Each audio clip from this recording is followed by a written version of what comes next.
CompTIA Cybersecurity Analyst, CISA Plus, es una certificación que aplica análisis de comportamientos a redes y dispositivos para prevenir, detectar y combatir las amenazas de ciberseguridad a través del monitoreo continuo de la seguridad. Saludos, soy Seo Rodríguez y en este curso vamos a cubrir todos los objetivos de esta certificación. Además, este curso le acompaña una guía con todo el material disponible, no solo para pasar esta certificación, sino también para convertirse en un analista de ciberseguridad exitoso. Espero me acompañen. CISA Plus. Dominio 1, gestión de amenazas y vulnerabilidades. En esta sección vamos a cubrir el objetivo 1.1, que es explicar la importancia de los datos y la inteligencia de amenazas. En este primer objetivo, de los muchos que vamos a cubrir en la certificación del CISA Plus, vamos a ver fuentes de inteligencia, niveles de confianza, gestión de indicadores, clasificación de las amenazas, actores de amenazas, ciclo de inteligencia, commodity malware o el malware en sentido general, es decir, el malware que conocemos comúnmente, a diferencia de lo que es ya el malware avanzado, que es normalmente desarrollado por, digamos, los APT, grupos cibercriminales o los estados-naciones que a veces crean malware específico para un objetivo específico. Y por último, aquí también veremos lo que son las comunidades de análisis e intercambio de información. Es una realidad desafortunada que los ciberdelincuentes pues tengan algunas ventajas sobre sus objetivos, principalmente en tiempo e información. Los expertos en seguridad cibernética estiman que el 75% del esfuerzo de ataque general de un pirata informático, de un cibercriminal, se dedica a recopilar información sobre el objetivo. Lo que quiere decir que uno de estos grupos criminales que se dedica a atacar a una compañía, pues realmente antes de realizar ese ataque, conoce muy bien esa organización. Aunque no a un paso tan acelerado, ¿verdad?, como deberían, las empresas están pues contratando analistas de ciberseguridad para reducir las ventajas de tiempo e información que se brindan a los atacantes. Para mantenerse al tanto de las últimas amenazas de seguridad, actores de amenazas y vulnerabilidades, los analistas de seguridad cibernética deben estar conectados a fuentes de inteligencia precisas y actualizadas. En última instancia, los analistas de ciberseguridad comparten el mismo objetivo que otros roles de ciberseguridad, que es ayudar a prevenir, detectar y mitigar los incidentes de ciberseguridad. La era moderna de los ataques dirigidos debe afrontarse con defensas dirigidas. Aunque no podemos esperar conocer todos los detalles del atacante antes de un ataque, podemos reducir las posibilidades, lo que nos permite alinear mejor nuestras defensas. Entre otras cosas, los analistas de seguridad cibernética dedican o deben dedicar mucho tiempo a recopilar y analizar inteligencia de amenaza para identificar las amenazas a las que se enfrentan para defender sus organizaciones. El esfuerzo de reconocimiento inicial de los atacantes a menudo se denomina huella o footprinting. A través de la huella, los atacantes intentan recopilar la mayor cantidad de información posible sobre los objetivos. El footprinting o la huella pasiva recopila información sobre el objetivo sin interactuar directamente con él. Por lo general, esto implica revisar el sitio web del objetivo, los sitios de trabajo, los foros, entre otros sitios. El rastreo activo, por otro lado, recopila información sobre el objetivo a través de la interacción directa, como correos electrónicos, llamadas telefónicas, visitas a la ubicación física del objetivo, etc. Y este tipo, pues, de footprinting hay que ser muy cuidadoso, ¿verdad? Son muy cuidadosos porque muchas compañías tienen controles que pueden detectar este tipo de intento. A través de varias actividades de rastreo de huellas o footprinting y de escaneo de red, es probable que los atacantes adquieran varios tipos de información, tales como detalles de la organización, de los empleados, el número de teléfono, la ubicación antecedente de la organización, ¿verdad? Detalles de la red, como los dominios, los subdominios, rangos de direcciones de IP, registro de juiz, registros de DNS, etcétera. Puertos abiertos, sistemas operativos, servicios y aplicaciones instalados, vulnerabilidades de hardware y software, mapa de la red, nombres de usuarios y otros elementos importantes. En esta sección trataremos los siguientes objetivos. Explicar cómo recopilamos y analizamos información de varias fuentes de inteligencia, explicar cómo asignamos niveles de confianza a los hallazgos de inteligencia, explicar cómo usamos la gestión de indicadores para compartir información de inteligencia con otros en ciberseguridad, explicar las diferentes clasificaciones de amenazas y los actores de amenazas, explicar cómo funcionan los ciclos de inteligencia, explicar cómo funciona el malware básico y explicar las comunidades de análisis de intercambio de información. La primera sección que trataremos es lo que son las fuentes de inteligencia. Veremos lo que es inteligencia de código abierto, el famoso OSINT, Open Source Intelligence, por sus siglas en inglés, la inteligencia patentada y de fuente cerrada, que es prácticamente lo contrario, características de inteligencia, como lo que es la oportunidad o el timeliness, la relevancia o el relevancy, y la precisión o el accuracy. Bien, pues como decíamos anteriormente, para mantenerse al tanto de las últimas amenazas de seguridad, actores de amenazas y vulnerabilidades, los analistas de seguridad cibernética deben estar conectados a fuentes de inteligencia precisas y actualizadas.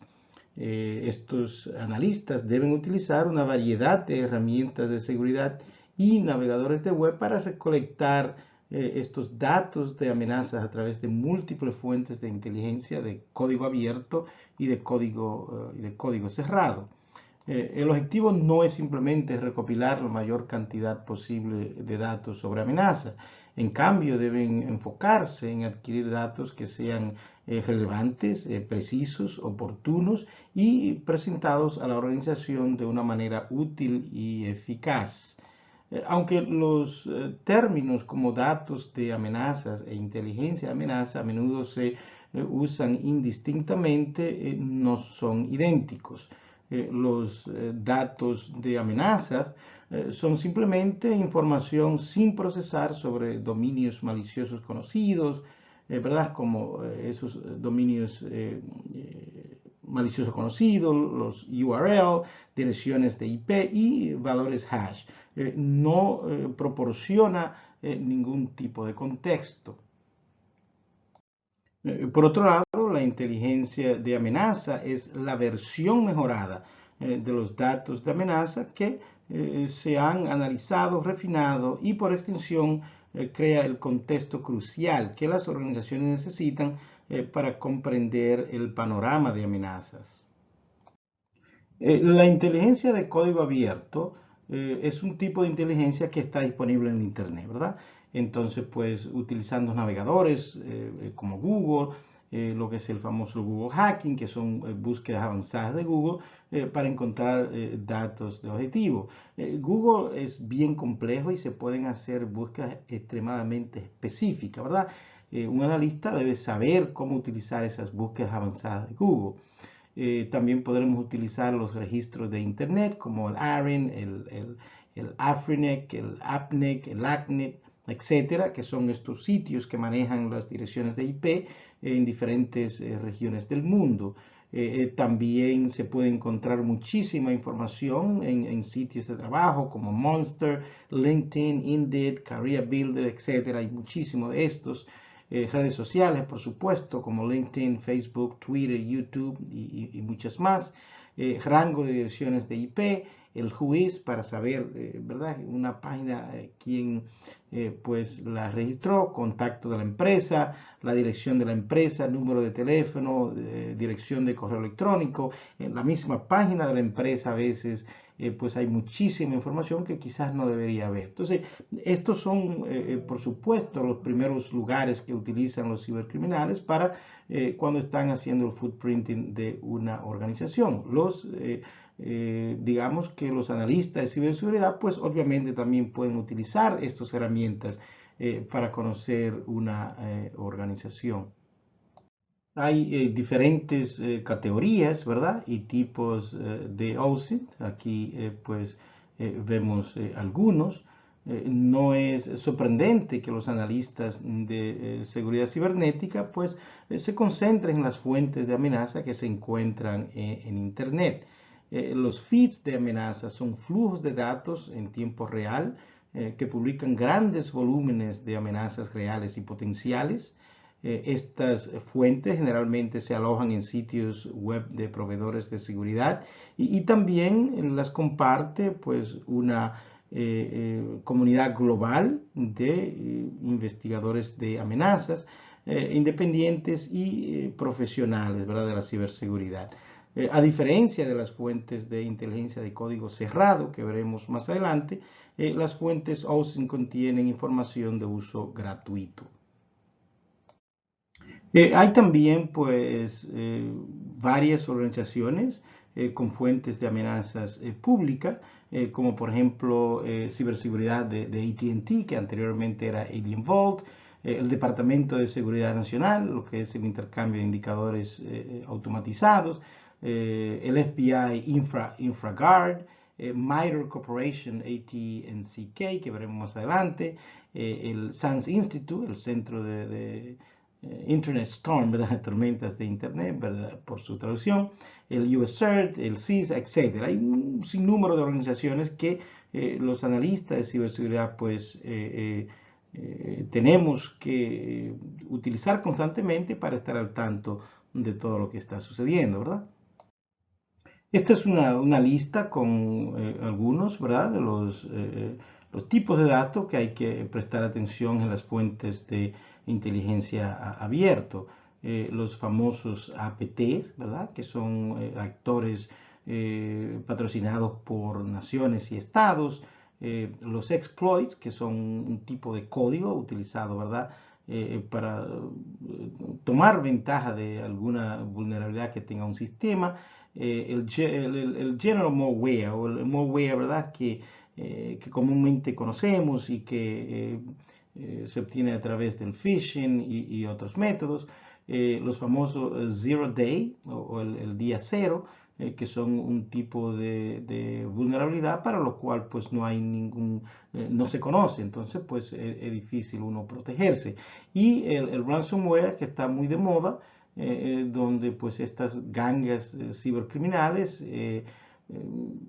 encriptan, ¿verdad?, la información o se roban la información de una compañía y entonces luego hacen demanda de pagos a veces pues muy millonaria para poder o no revelar esta información al público o simplemente permitir que la compañía siga operando. Lo opuesto a lo que es el OSINT, la inteligencia de tipo abierto, tenemos lo que es la inteligencia patentada y de fuente cerrada, que pues implica la recopilación de información de fuentes que son restringidas, encubiertas o basadas en tarifa, es decir, donde pues es un servicio por el cual hay que pagar. Estas fuentes cerradas pueden variar desde sitios de web oscuros, sitios clandestinos, hasta sistemas gubernamentales clasificados a los que solo pueden acceder personas con autorizaciones de seguridad. Por ejemplo, en el caso mío, mi compañía pertenece a uno de estos servicios que brindan pues un tipo de información que muchas veces no está disponible en Google, ¿verdad? Que no está disponible al público en general. Los grupos de inteligencia de fuentes cerradas generalmente revisan la precisión y la autenticidad de los datos de amenaza, además de mejorarlos siempre que sea posible antes de publicarlos en línea. Y esta es una de las principales diferencias entre lo que es la inteligencia de fuente cerrada, ¿verdad? Este tipo de inteligencia con lo que es el OSINT o la inteligencia de fuente abierta. Pues en la de fuente abierta muchas veces esa información no es tan curada y hay que tener mucha cuenta con lo que uno hace con ese tipo de información, pues también puede desinformarse. Algunas fuentes de código cerrado son, por ejemplo, plataformas de inteligencia de amenazas, sistemas gubernamentales clasificados, los materiales de la web oscura, solo están disponibles para los clientes del mercado negro, y además porque navegar por esta web oscura no es tan fácil, no es una red que está indexada por Google, entonces no se puede encontrar buscando a Google. Y a veces para penetrar a estos sitios es muy difícil, ¿verdad? También hay comunidades privadas de intercambio de inteligencia que también pues, veremos más adelante. Cuando se trata de inteligencia de amenazas, hay pues tres características que son extremadamente importantes. Lo que es el timeliness, ¿verdad? En el momento oportuno, es decir, la puntualidad de la información, la relevancy o relevancia y la precisión de la información. El timeliness, ¿verdad? O puntualidad se describe como una relación entre el momento en que se recopilan, organizan y finalmente se notifican los datos de amenaza. Dado que la mayoría de los datos sobre amenaza pierden valor con el tiempo, los datos deben recibirse rápidamente y actuar en consecuencia para marcar la diferencia. Sin embargo, los datos recopilados demasiado pronto o demasiado tarde, pues contarán la historia equivocada o contarán una vieja. En cualquier caso, la falta de puntualidad de los datos probablemente resulte en una toma de decisiones ineficaz y por extensión en la mitigación de amenazas. Las organizaciones deben desarrollar un cronograma bien definido para la recopilación de datos y la frecuencia de los informes, además de priorizar los tipos de datos urgentes que tienen sensibilidades de tiempo. ¿En qué consiste el relevancy o la relevancia, verdad? Bueno, en primer lugar, no todas las organizaciones corren el riesgo de sufrir los mismos tipos de amenaza. Por ejemplo, si su organización no usa Microsoft SQL, entonces pues no recopile datos de amenazas al respecto. Con organizaciones que ya están repletas de datos, asegúrese de ejercer la frugalidad de los datos. Debemos concentrarnos en recopilar solo los datos que nos iluminen sobre las probabilidades y los impactos de las amenazas contra las tecnologías reales utilizadas en nuestras empresas. Los esfuerzos para recopilar datos sobre amenazas se verán obstaculizados, ¿verdad? Si las empresas no comprenden su hardware y software, hay que conocer lo que uno tiene. Sin duda, actualizar los inventarios ayudaría, pero también es importante que los equipos de seguridad cibernética realicen evaluaciones de riesgos integrales en esos activos inventariados, ¿verdad? Para garantizar que se incorporen las tecnologías apropiadas en los esfuerzos de inteligencia de amenaza. Esto es muy importante. Los datos sobre amenazas se obtienen mejor de fuentes de inteligencia que se alinean con su sector, industria y organización. Sin embargo, se debe otorgar prioridad a las digamos, a los datos, ¿verdad?, de amenaza de origen interno, ya que representan indicadores de compromiso, los famosos IOC, reales y potenciales provenientes de la propia organización. Según las estadísticas, el 65% de los grandes ataques tiene un componente interno. Y aunque cuando hablamos de ciberseguridad nos enfocamos demasiado en los ataques desde fuera, pero puede haber un componente interno, una persona que esté en complicidad, una persona a la que se haya apagado, una persona que esté descontenta con su jefe, con la compañía, ya sea porque vaya a renunciar o porque lo vayan a cancelar, etc. El hecho es que estos empleados internos son peligrosos. Por último, tenemos lo que es el accuracy, ¿verdad? Donde la exactitud de la información.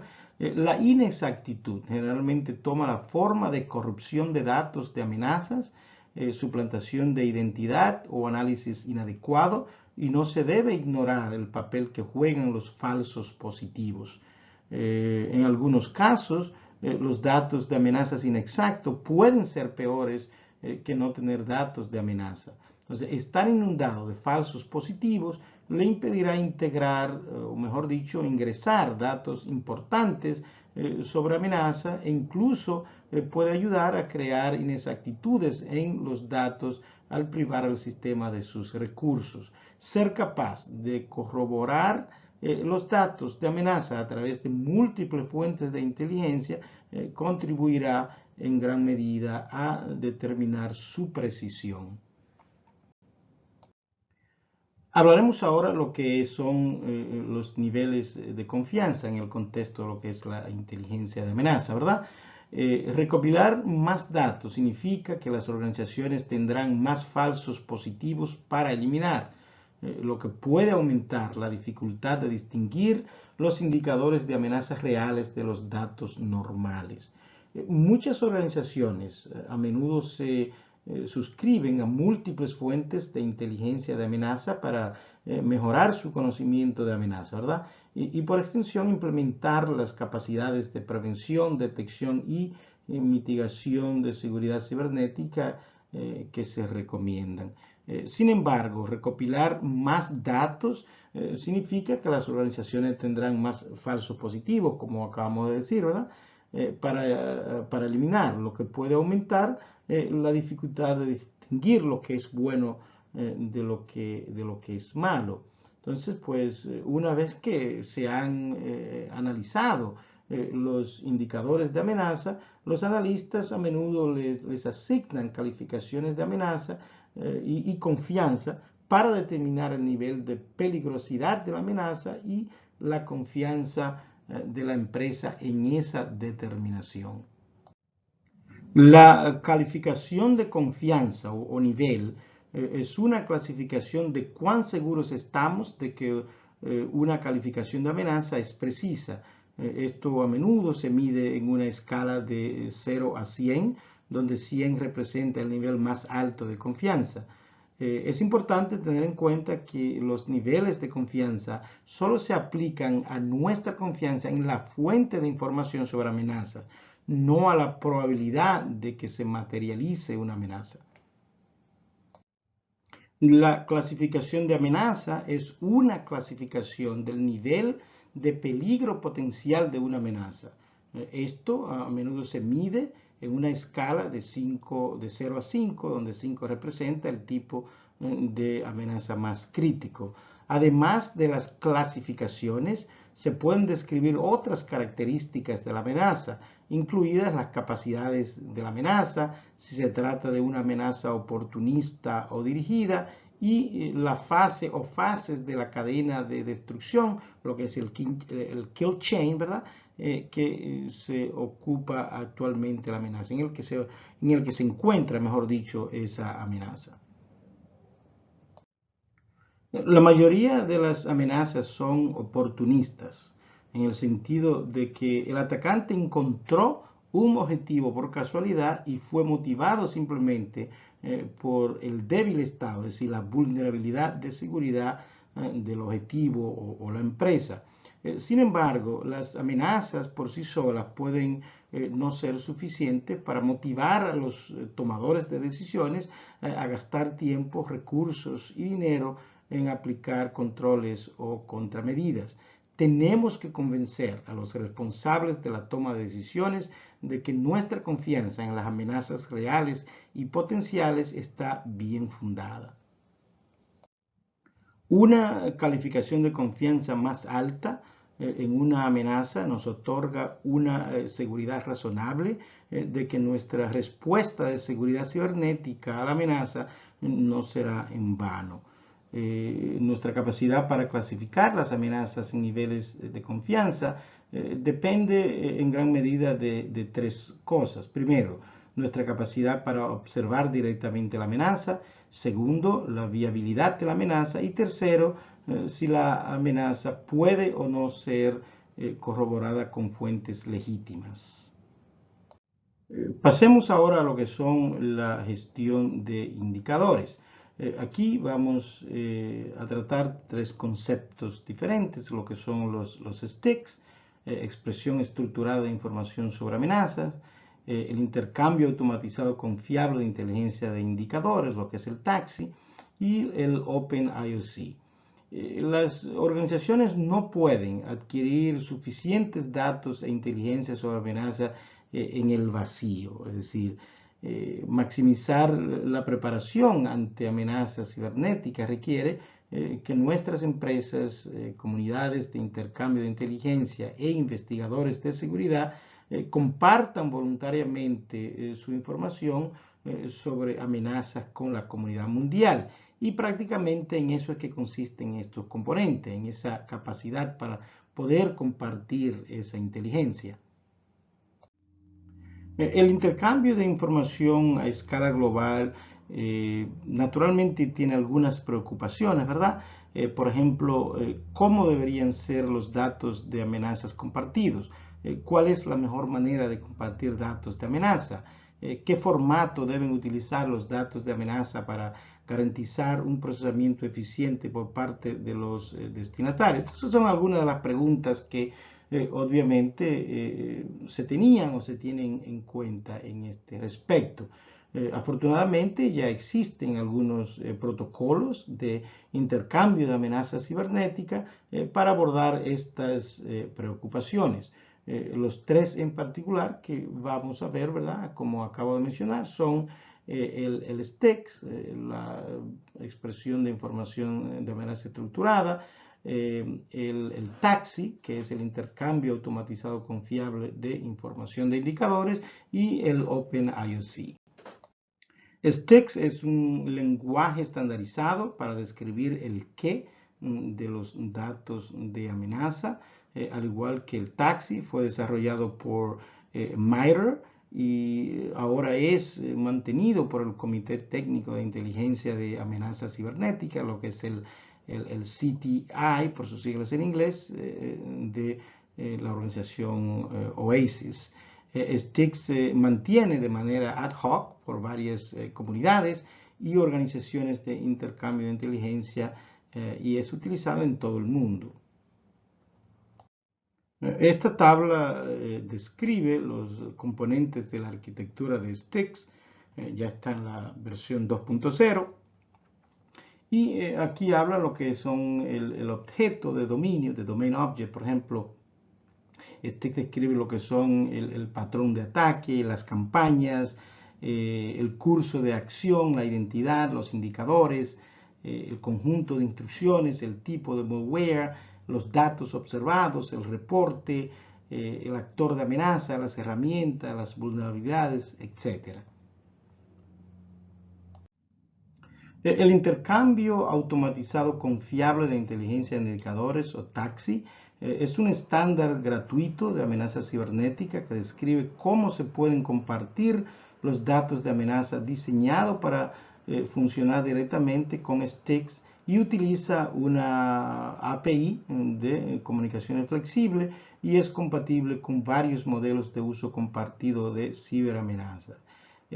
Es importante prestar atención a esto, pues aparecerán una o dos preguntas donde van a distinguir lo que es el TAXII y el XTXI, el OpenIOC.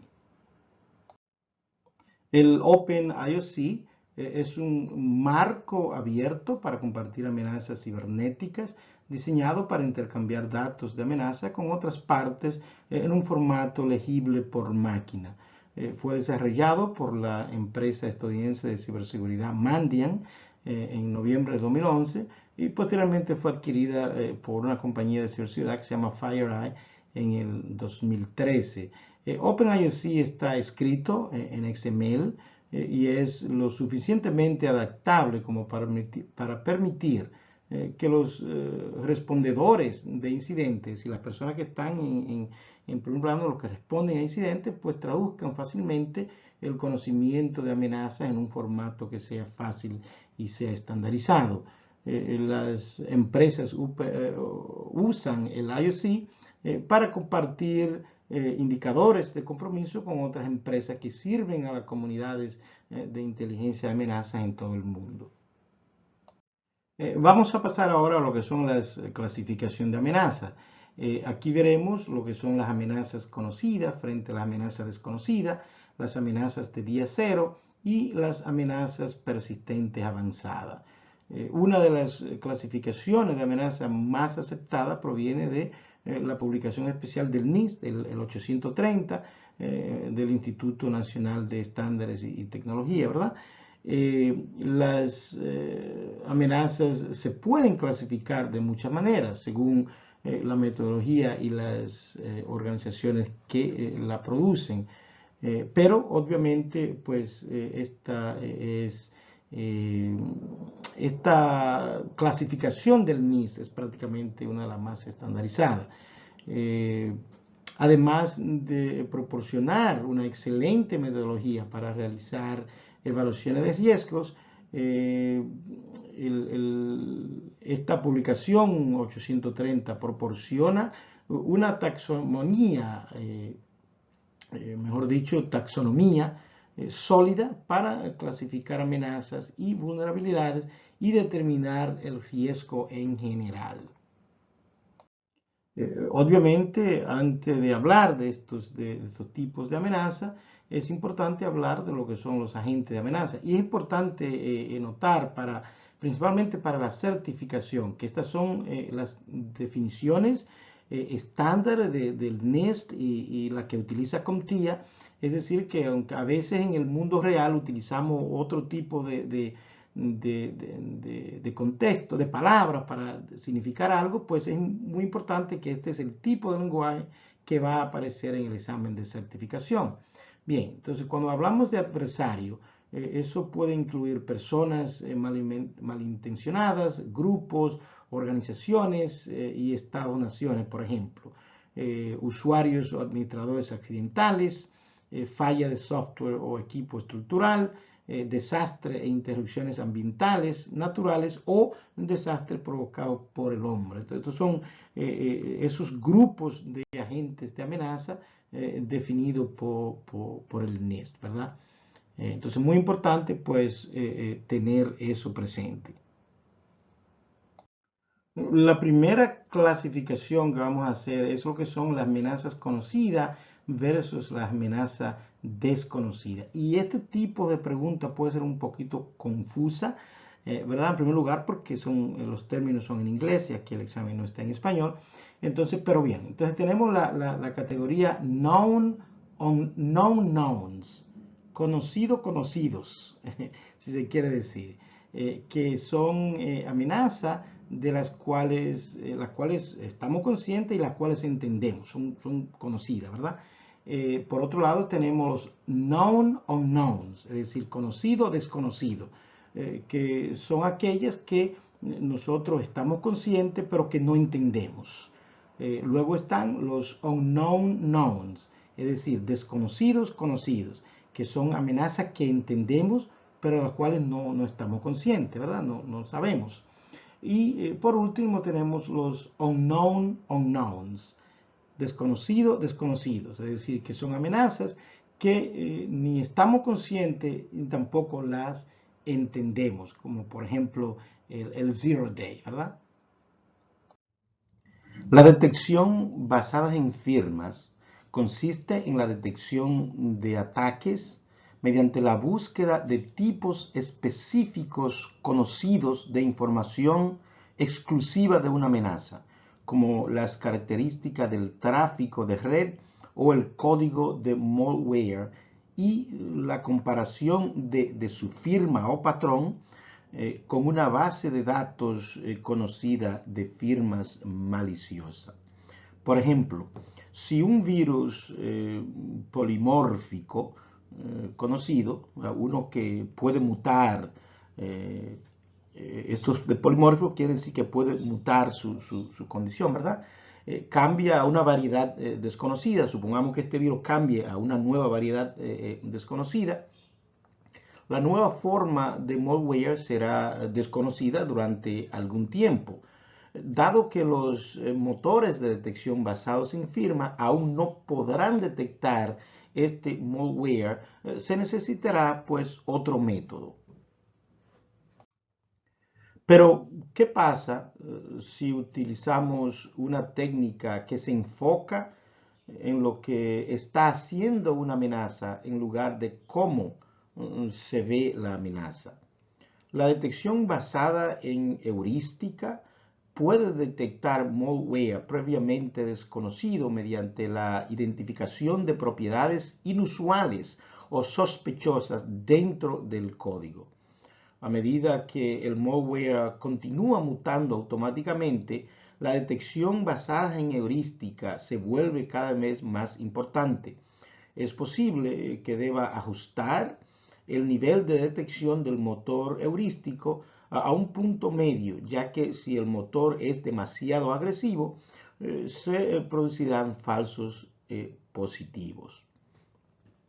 Y esto normalmente hoy en día pues todos los programas de antivirus y programas de lo que son los programas de prevención, ¿verdad? De prevención de ataques, muchos de estos programas pues ya tienen incluido esta forma heurística. Pero es muy importante que cuando vayamos a comprar un programa de antivirus, un programa de detección de anomalías, es muy importante pues enterarnos de que realmente este programa no solamente utilice esta tecnología o técnica de utilizar firmas. Las firmas son muy buenas, es lo que tradicionalmente se ha utilizado, pero la sofisticación de muchos de estos programas maliciosos hoy en día requiere que utilicemos detección, ¿verdad? Basados en esto, lo que es el comportamiento, la heurística, para poder detectar malware previamente desconocido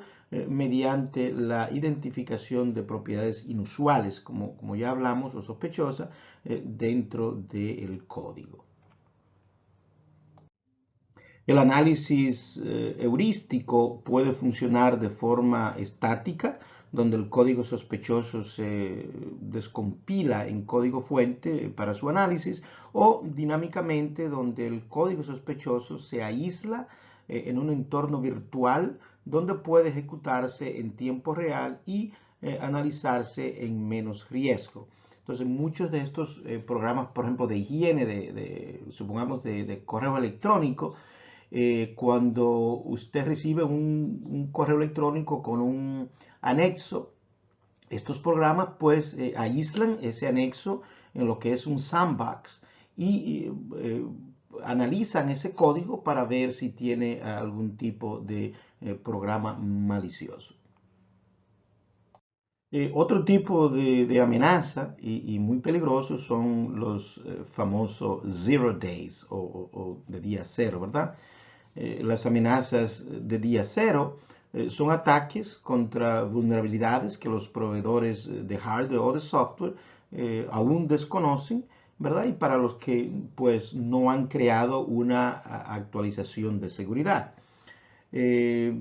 Una vulnerabilidad de día cero se refiere al tiempo entre el momento en que se conoce la existencia de una vulnerabilidad para un atacante o incluso el proveedor y se produce un exploit para esa vulnerabilidad.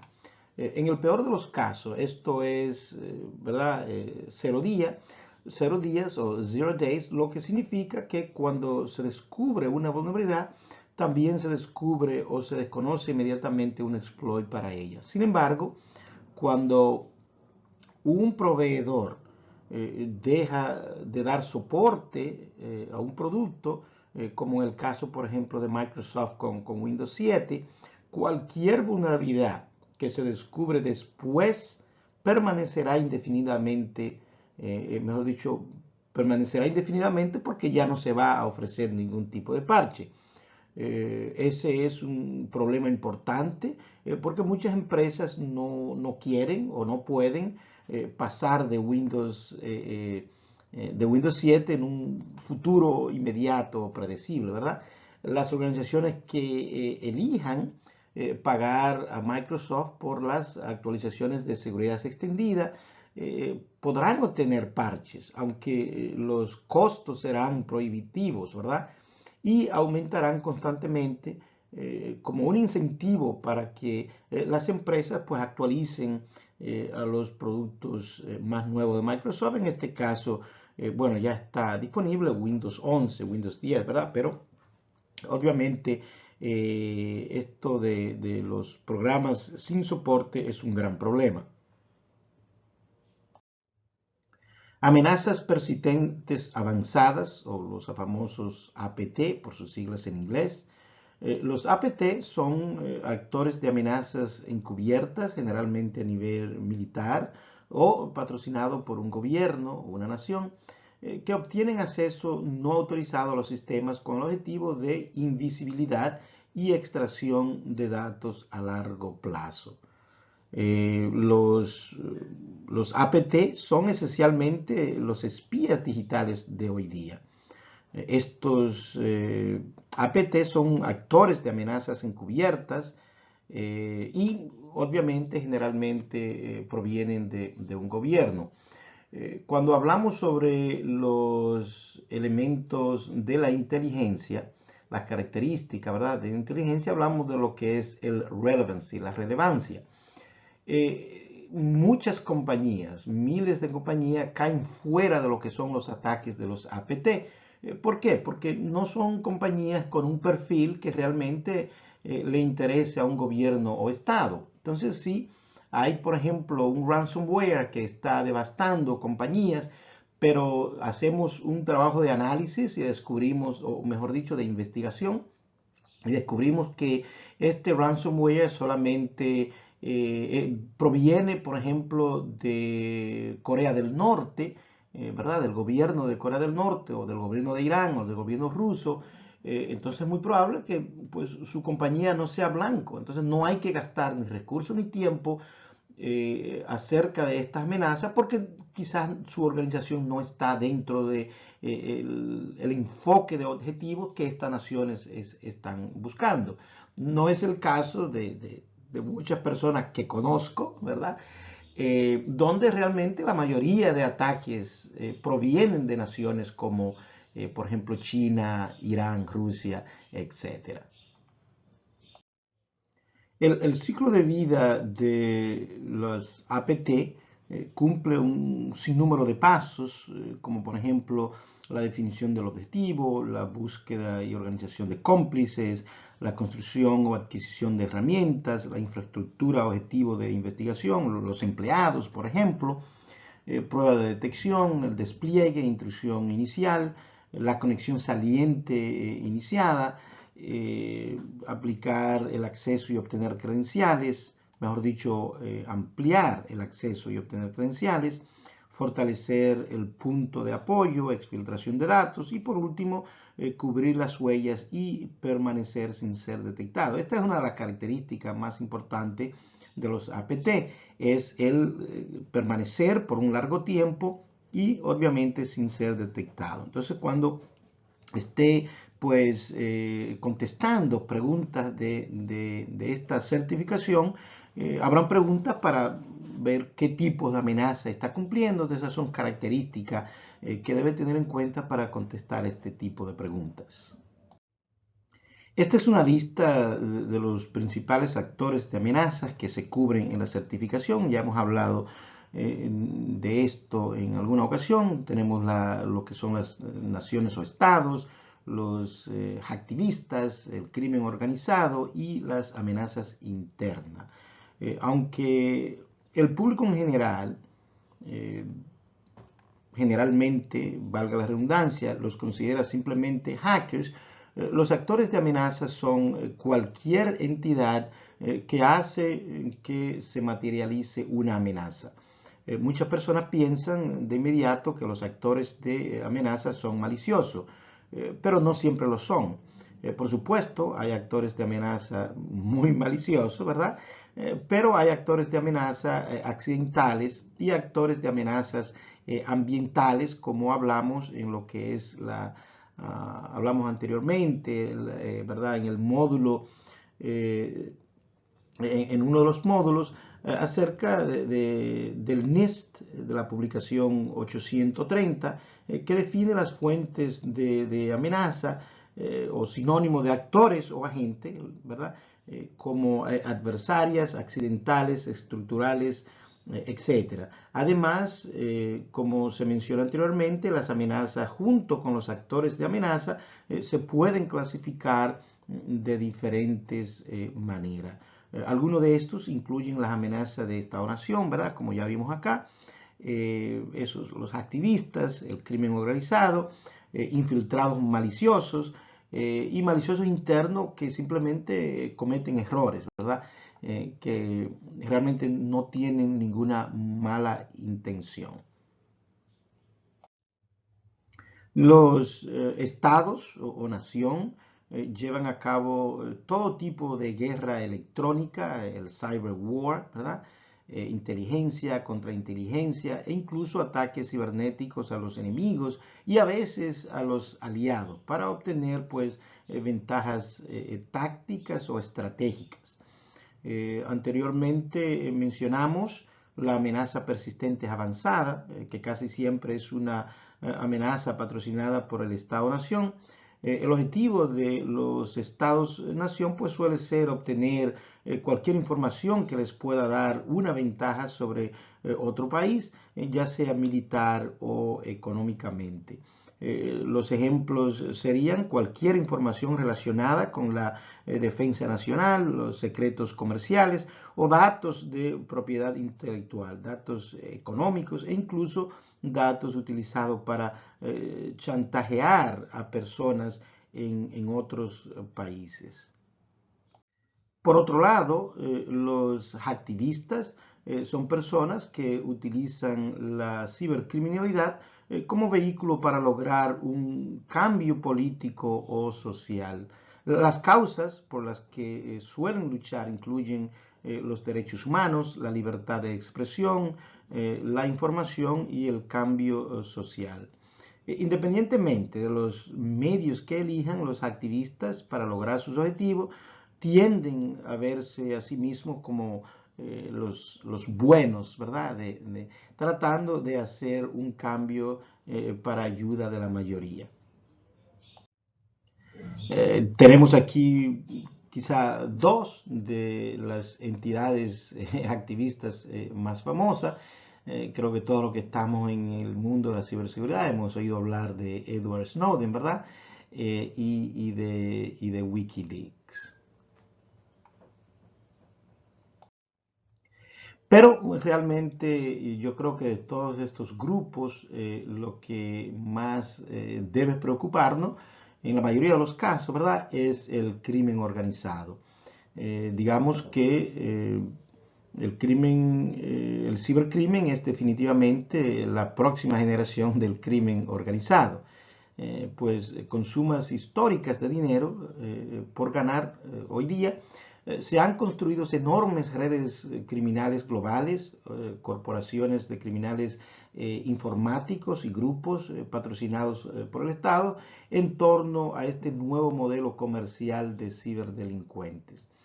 Dado que las organizaciones del crimen organizado encabezan gran parte de los hackers malos, ¿verdad? Debemos preparar nuestras defensas para tales organizaciones.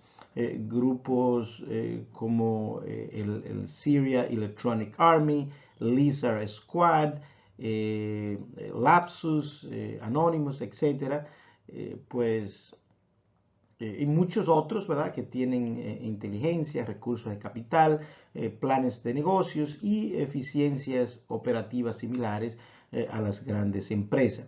Pero, de nuevo, hemos hablado en varias ocasiones que es importante investigar estos crímenes, estas gangas, estas organizaciones.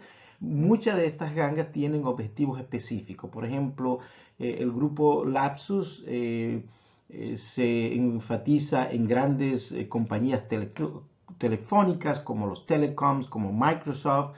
Es un grupo difícil de combatir, pues la técnica de ello es ofrecer sobornos a empleados internos. Hay noticias, ¿verdad?, de casos en que han pagado hasta $20,000 mensuales a empleados de ciertas compañías para que revelen sus identidades, contraseñas y pasos, para ello entonces hacer lo demás. Realmente es imposible de uno poder combatir un grupo como ese, pues la amenaza está interna. Esa ganga específicamente pues enfatiza en sobornar a esos empleados de la compañía. Bueno, entonces pues realmente habría que utilizar técnicas diferentes, pero lo que quiero enfatizar que si usted no es una de estas compañías tan grande, tan inmensa como, ¿verdad?, como Sony, como Microsoft, como algunas telefónicas, digamos como Verizon, Codetel, que ya no existe, ¿verdad? Creo que obviamente, pero me viene el nombre. A lo que me refiero a esas grandes pues telefónicas. Si usted no trabaja para una de esas compañías, entonces no tiene que preocuparse mucho por este tipo de crimen organizado, de actores. Como analista de ciberseguridad, es muy importante mantenerse al día con estos grupos criminales, ya que mientras más conoce al enemigo, pues más posibilidades tendrá de defender su organización de un ataque. Hemos hablado bastante de amenazas, principalmente las amenazas externas. Hemos tocado un poco las amenazas internas, que muchas personas, muchas compañías, pues no la ven como una amenaza, y lo cual es un error, ¿verdad? Yo creo que hay una razón por la que la seguridad física sigue siendo el tipo más importante, porque las amenazas internas siguen siendo, en promedio, el adversario más peligroso para una organización. Las amenazas internas suelen ser personas que trabajan para una organización y tienen acceso privilegiado y conocimiento sobre el funcionamiento y los activos de esa organización. Mientras que a un atacante externo le puede tomar muchísimos recursos, dinero, tiempo, etcétera, ya los empleados internos pues tienen toda esa información. Entonces la táctica que están utilizando muchos de estos grupos criminales es simplemente pues de una manera u otra o sobornar o chantajear a empleados internos para que puedan pues proveer esa información. Entonces, pues, calificados o no, maliciosos o no, el hecho de que los infiltrados tengan estas llaves, tarjetas de identificación y cuenta de usuario, pues le facilita causar muchos daños. Hay diferentes categorías de amenazas internas. Estas también pueden ser, pues, como hemos hablado, intencionales o involuntarias. Muchas amenazas internas tienen la intención de causar daño a la organización. Dicho personal suele estar descontento y tal vez esté a punto de renunciar o ser despedido. Los infiltrados malintencionados son conocidos por sabotear los activos de la empresa o por robar datos confidenciales. En otros casos, los miembros pues, profesionales pueden, por ejemplo, hay miembros que quizás fueron instalados por quizás un patrocinador, digamos, estatal, un competidor o un grupo del crimen organizado con fines de espionaje. Buscan recopilar información confidencial para venderla a la competencia o al mercado negro para obtener ganancias financieras. Aunque no son los más comunes, los empleados internos comprometidos se ven también obligados contra su voluntad por un actor de amenazas externo. Y esto es normalmente el caso de los ataques de los APT. Estos individuos son manipulados por la amenaza externa para realizar varios ejercicios de robo y sabotaje. Bien, pero en todo caso lo importante es entender que hay esos tres tipos, habrá preguntas sobre esto. Es muy importante entender estas tres categorías de amenazas internas, como son pues de nuevo los empleados que están comprometidos por alguna razón, empleados que son negligentes en el sentido de que quizá pues son descuidados o simplemente no tienen el entrenamiento de ciberseguridad suficiente que se necesita y cometen errores. Y por supuesto, quizá los más comunes o uno de los más comunes que son los maliciosos, ¿verdad? Que por alguna razón pues, perdón, están descontentos con la compañía y cometen actos, ¿verdad? Con maldad, pues, premeditada. Un riesgo significativo para los datos organizacionales son los accidentes que son causados por un empleado, como dijimos, negligente o incompetente, ¿verdad? Su falta de educación sobre las mejores prácticas de seguridad cibernética y la negligencia en el seguimiento de las políticas. Esto es muy importante. La política de la empresa son las causas fundamentales más comunes de las amenazas internas no intencionales. Es muy importante que estas políticas de ciberseguridad tengan algún tipo de consecuencia y que los empleados sean capaces de seguir estas políticas, ¿verdad? Bien, pasemos ahora a otro tema, lo que es el ciclo de inteligencia, ¿verdad? El ciclo de inteligencia es el proceso interminable de recopilar información sin procesar, generar inteligencia procesable a partir de ella y enviarla a las partes interesadas para que tomen decisiones que ayuden a la organización a cumplir objetivos particulares de ciberseguridad. Estos interesados pueden ir desde analistas del Centro de Operaciones de Seguridad del SOC hasta la gerencia de alto nivel. Entonces, pues este ciclo de inteligencia tiene 5 fases. Uno, la recopilación, los requisitos. 2, la colección.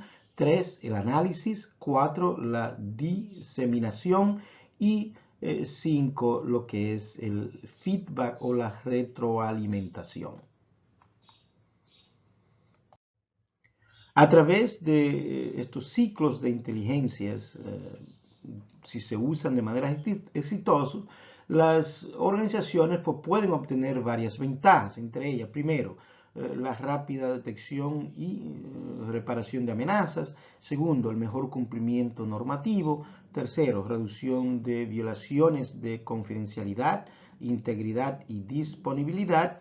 Y cuarto, pues una mayor eficiencia de las implementaciones de ciberseguridad. Hay otras que usted puede quizá pensar que le pueden ayudar a través de lo que es este ciclo de inteligencia.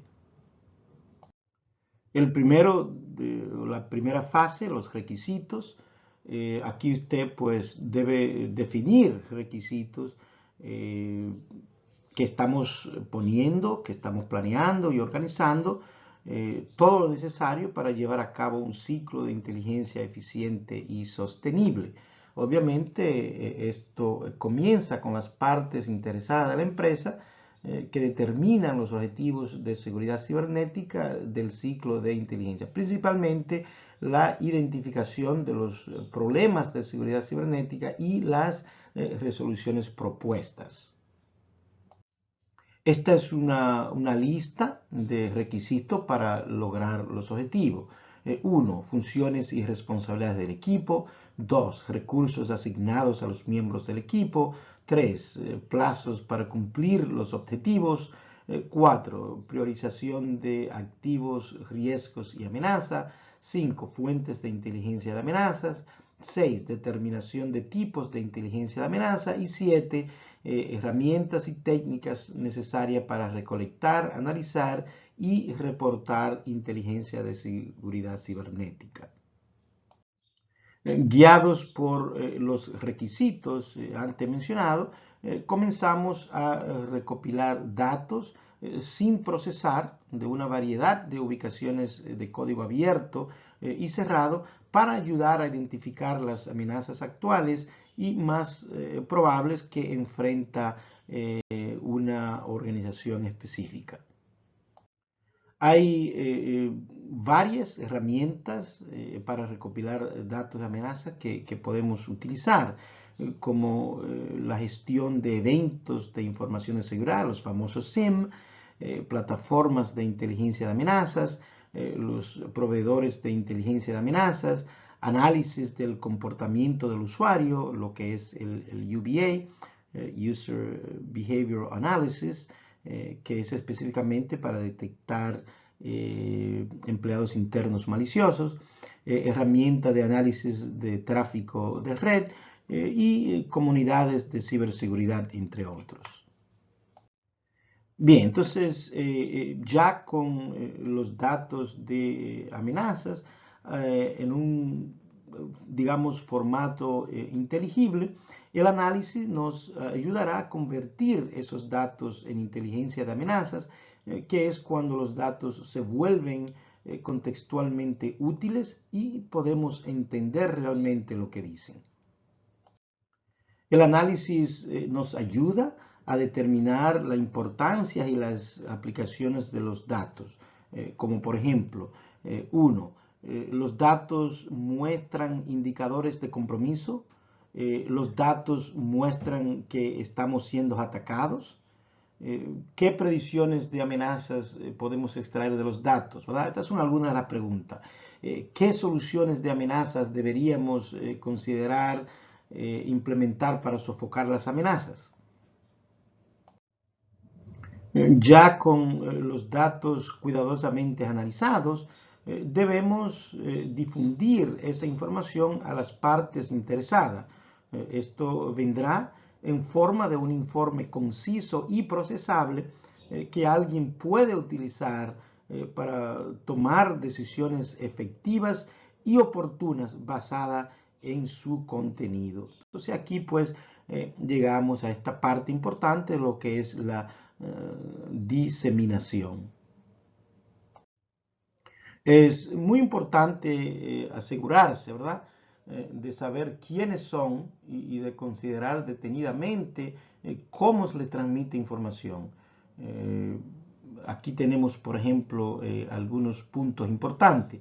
Primero, asegúrese de que la parte interesada correcta reciba los datos más relevantes para sus necesidades. Segundo, asegúrese de que los datos tengan el formato más comprensible y útil posible. Y tercero, garantice que las partes interesadas reciban información actualizada a medida que esté disponible. La fase final del ciclo de inteligencia es la retroalimentación o el feedback, ¿verdad? Como se puede imaginar, los productores de la inteligencia y los consumidores de la inteligencia deben discutir que también los esfuerzos de inteligencia han cumplido con los requisitos de las partes interesadas.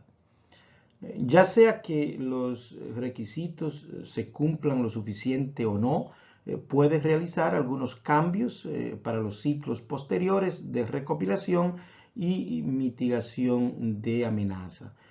Por ejemplo, pueden surgir nuevos requisitos, los datos de amenaza recopilados pueden cambiar y es posible que se necesiten nuevas técnicas de análisis y difusión para garantizar que los requisitos se cumplan mejor en el futuro.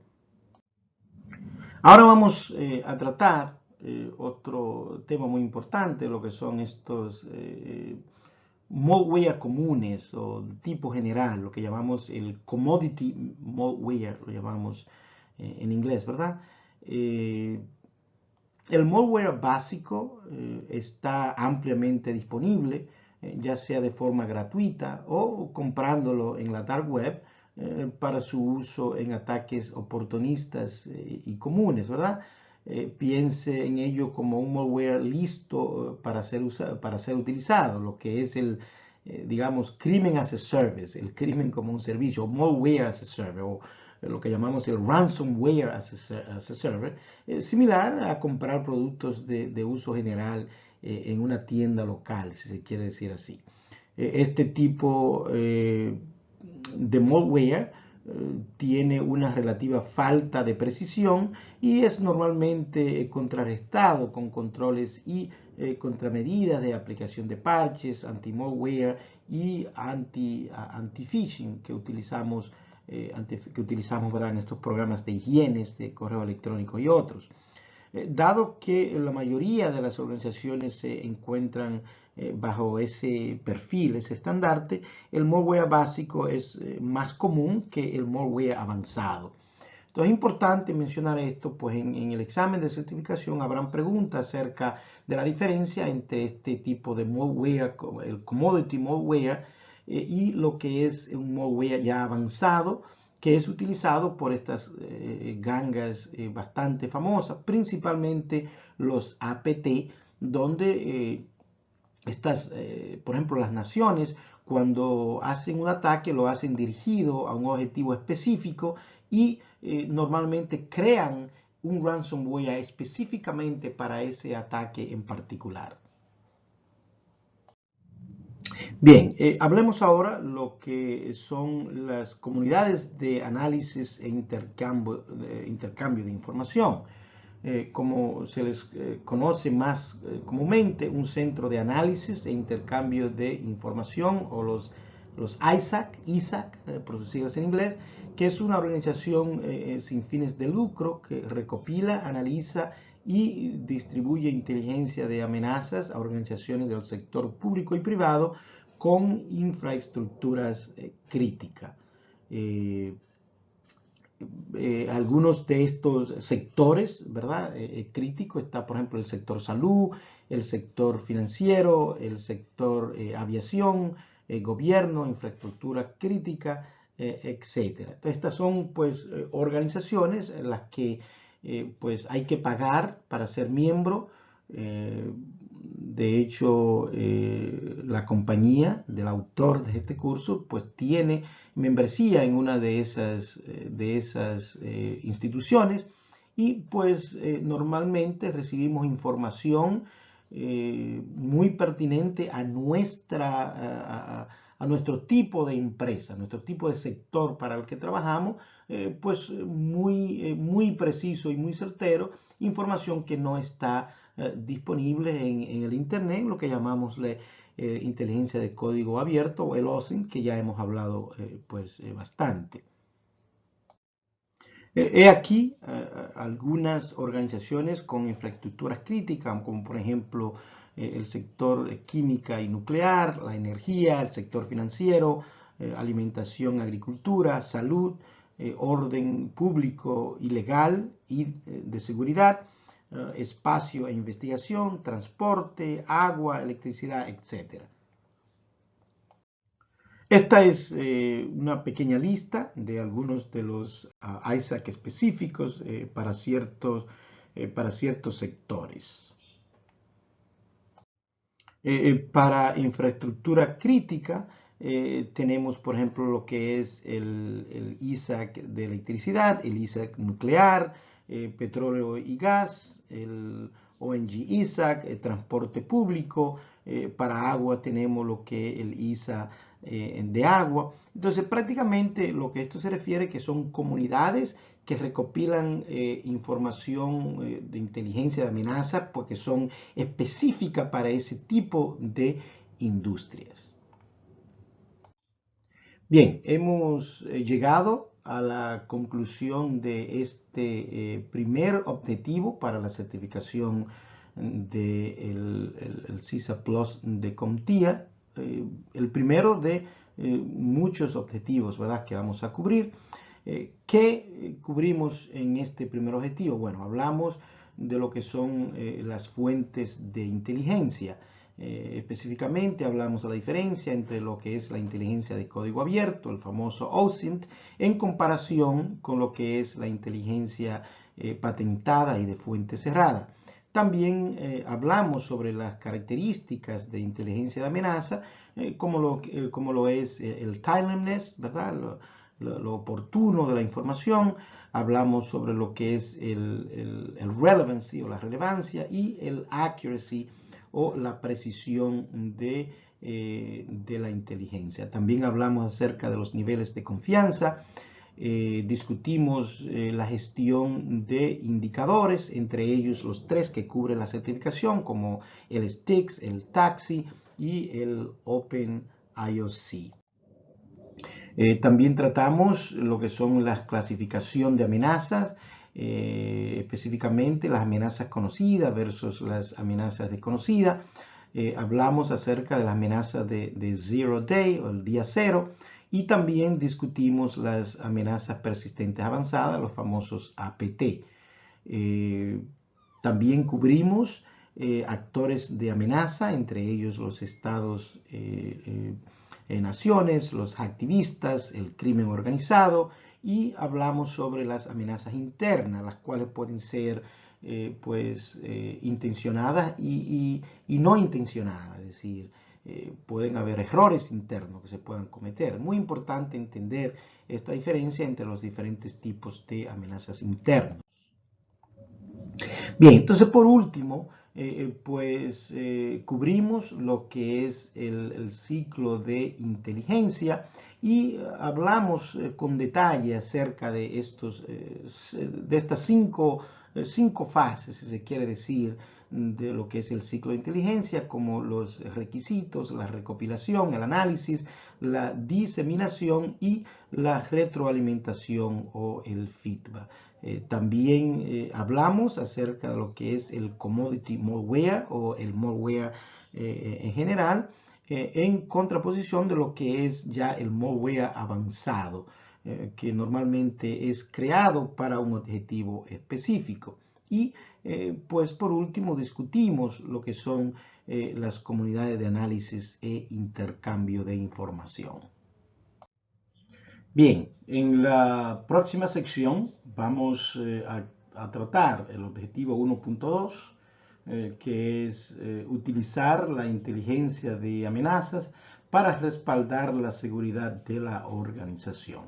Recuerden que para ver este y otros videos educativos, pues pueden visitar la página cybersecurityhoy.com. Y para cualquier información acerca de nuestros cursos y preparación para la certificación, pues pueden escribirnos a información@cybersecurityhoy.com. Todos estos videos estarán disponibles gratis en YouTube. Por favor, si ven estos videos y lo encuentran interesante, pues le agradeceríamos si nos dan un like en YouTube para motivarnos a continuar creando este tipo de contenidos. Gracias y hasta entonces.